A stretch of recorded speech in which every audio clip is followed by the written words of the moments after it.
Boa tarde a todos. Nesta apresentação irei abordar o tema mapeamento dos padrões geográficos e áreas de alto risco das infecções sexualmente transmissíveis em Portugal, um estudo retrospectivo baseado no Sistema Nacional de Vigilância Epidemiológica.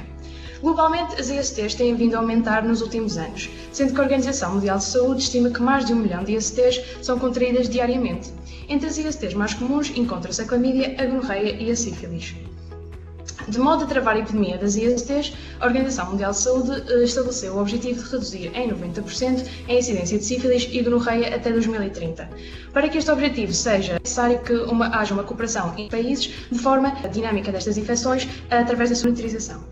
Visto que as ISTs não estão distribuídas de uma forma homogénea na população, sendo que existem diferenças entre grupos demográficos e grupos sociais, estudos científicos também evidenciam que há disparidades nas distribuições das ISTs de acordo com a região geográfica e entre países. Embora as estimativas nacionais permitem-nos comparar facilmente os valores nacionais com outros países, estas estimativas não são suficientes para conseguirmos ver as disparidades que existem dentro de um próprio país, entre regiões e locais. Porquê que isto é importante? Porque é precisamente a nível local que são feitas as ações de saúde pública para prevenir e controlar estas infecções na população. Assim, utilizando escalas geográficas mais finas, conseguiremos mais facilmente identificar comunidades e áreas de maior risco, fazendo com que haja uma maior capacidade para responder aos problemas e atribuindo de uma forma mais económica as soluções necessárias. Assim, para que haja um controle eficaz das ISTs em Portugal, é necessário criar medidas adaptadas ao contexto local, monitorizando estas infecções a um nível administrativo mais pequeno, como por exemplo os municípios, de forma a perceber a real distribuição das ISTs na população portuguesa e quais são os determinantes contextuais que podem ajudar a explicar as desigualdades geográficas existentes, visto que em Portugal tem havido um aumento das infecções sexualmente transmissíveis e também uma análise mais aprofundada irá ajudar a estabelecer o objetivo delineado pela Organização Mundial de Saúde. Assim, este estudo visou estimar e mapear a distribuição espacial ao nível do município das taxas de notificação das infecções por clamídia, gonorreia e sífilis, delimitar áreas de alto e baixo risco das taxas de notificação das ISTs a nível do município e investigar a associação entre as taxas de notificação e as características contextuais dos municípios, nomeadamente a privação socioeconómica, o nível de urbanização e a densidade populacional. Para responder, então foram utilizados os dados do Sistema Nacional de Vigilância Epidemiológica, o SINAV, que é uma plataforma eletrónica utilizada pelos médicos para notificarem estas notificações. Esta plataforma foi implementada a 1 de janeiro de 2015, assim os dados foram as notificações feitas a partir dessa data até dia 31 de dezembro de 2017. De forma a verificar a distribuição espacial, todas as notificações foram geocodificadas pelo município da ocorrência da infecção. Para além disso, para verificarmos o contexto das infecções sexualmente transmissíveis, foram também avaliadas a densidade populacional, o nível de urbanização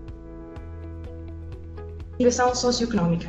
A densidade populacional foram retirados do Instituto Nacional de Estatística e posteriormente foram categorizados em quintis. O nível de urbanização do INE, mas visto que este nível de urbanização estava apenas presente para as freguesias, foi necessário calcular um índice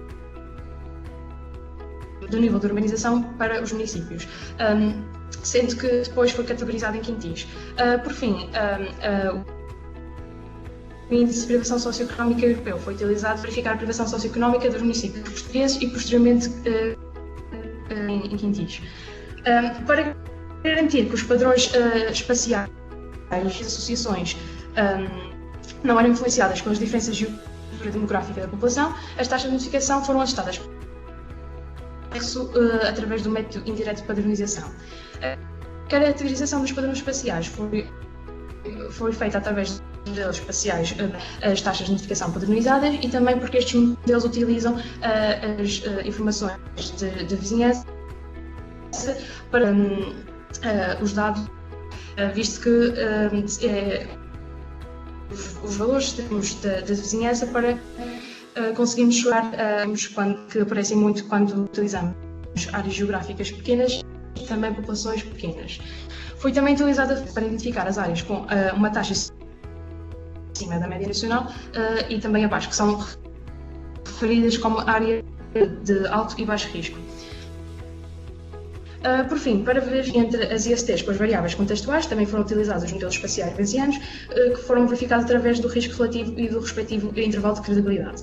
Então, a base de dados verificou-se que houveram 4.819 notificações entre 2015 e 2017, sendo que 52% destas notificações referiam-se a casos de sífilis, 33% a casos de gonorreia e 15% a casos de clamídia. Durante este período de 3 anos houve sexualmente transmissíveis, sendo que houve um maior aumento nos casos por clamídia. Em relação à distribuição espacial, foi verificada estas taxas de notificação por idade e sexo e por município. Verificamos que a taxa média nacional variou consoante a infecção. Por exemplo, para a clamídia, a média nacional foi de 2,4 notificações por 100 mil habitantes. É possível observar no mapa as taxas de notificação são mais elevadas nas áreas metropolitanas do Porto e Lisboa e vão diminuindo concentricamente à volta destas. Em relação à gonorreia, a média nacional foi de 5,2 notificações por 100. E aqui outra vez verifica-se que as áreas metropolitanas de Lisboa e do Porto têm as taxas de notificação mais elevadas, sendo que aqui alguns municípios também ao longo do litoral português também têm uma taxa de notificação mais elevada. Em relação à sífilis, a média nacional foi de 8 notificações por 100 mil habitantes, também verifica-se uma grande disparidade na distribuição destas taxas de notificação, sendo que as áreas metropolitanas continuam a ter as taxas de notificação mais elevadas. Apesar de que na sífilis, alguns municípios no interior também apresentam uma taxa de notificação superior. Após esta verificação espacial, verificamos quais as áreas com uma taxa significativamente acima ou abaixo da média nacional. Como podemos verificar nos mapas, a vermelho temos as áreas de alto risco, que são as áreas com uma taxa significativamente acima da média nacional. A azul são áreas com taxa significativamente abaixo da média nacional e a creme, áreas com uma taxa que não é significativamente diferente da média nacional. O que podemos verificar nos três mapas é que as áreas metropolitanas do Porto e de Lisboa são onde se encontram estas áreas de alto risco, embora a maioria dos municípios portugueses encontram-se em áreas de baixo risco. Em relação aos fatores contextuais e as infecções sexualmente transmissíveis, na privação socioeconómica, que as taxas de notificação de clamídia e gonorreia aumentam quanto maior a privação. Em relação à urbanização, as taxas de notificação de clamídia e sífilis aumentam quanto maior o nível de urbanização e a densidade populacional, a notificação de sífilis e gonorreia parecem também aumentar quanto maior a densidade populacional.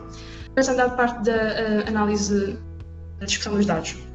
Ocorreram grandes desigualdades espaciais nas taxas de notificação das ISTs, estando estas predominantemente concentradas nas áreas metropolitanas de Lisboa e Porto. Esta predominância nas áreas metropolitanas também foram verificadas em estudos conduzidos nos Estados Unidos, no Reino Unido e também no Japão.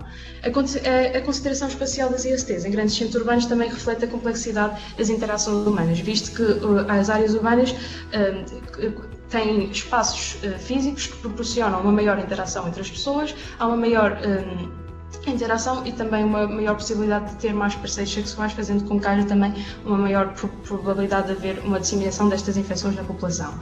E por fim, também ocorreu uma superposição espacial entre as ISTs, o que indica que existem fatores sociogeográficos comuns a estas ISTs. Assim, se nós fizermos medidas locais para combater estas infecções,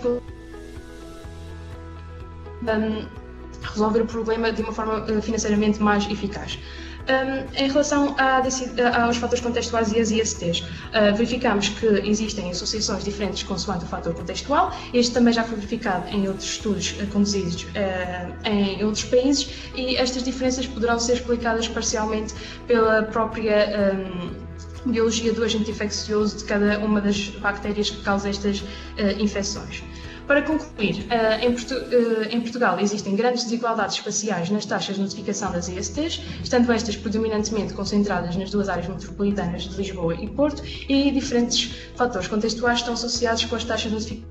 Estes resultados poderão ajudar então a orientar a implementação de medidas de controle e prevenção mais direcionadas, nomeadamente nas áreas geográficas de alto risco. Queria só agradecer à DGS por fornecer os dados e obrigado pela vossa atenção.